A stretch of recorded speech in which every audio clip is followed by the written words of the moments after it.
Paulus menegur orang-orang yang bejat, orang-orang yang percabulan, itu butuh 14 ayat. Saudara tahu berapa ayat yang dibutuhkan untuk menegur orang-orang yang agamawi? Pasal 2 ayat 1 sampai pasal 3 ayat 31. Total 60 ayat. Butuh 4 kali lipat lebih banyak ayat untuk meyakinkan orang-orang yang agamawi bahwa mereka pun juga butuh Injil, mereka pun juga butuh pengampunan dosa, mereka pun butuh bertobat terus menerus. Menghakimi itu menganggap diri sendiri lebih tinggi dari orang lain. Saya kasih contoh di gereja. Apa yang terjadi pada saat Anda mulai berbangga atas prestasi-prestasi Anda dalam keagamawian dan kerohanian?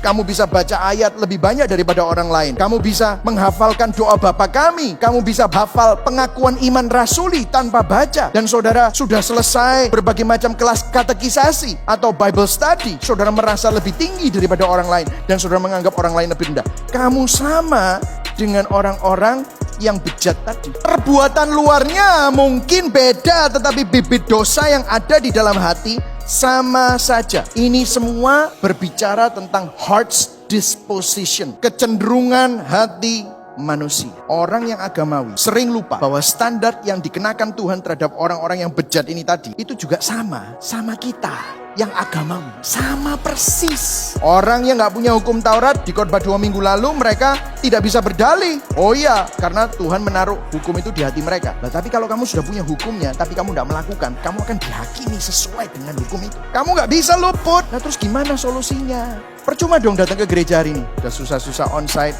Percuma dong pelayanan. Sudah tahu yang melayani semua harus tes serologi, swab antigen 250.000. Percuma dong melakukan semua itu. Apa solusinya? Solusi Injil bukanlah agama. Di sini dikatakan bahwa Kristus adalah sang hakim. Dia akan datang kedua kali untuk menghakimi. Dan semua orang yang dihakimi Tuhan tidak akan luput. Apa yang Kristus lakukan sebelum dia datang untuk menghakimi? Disinilah kabar baiknya. Kabar baiknya ada di Filipi 2 ayat 5b.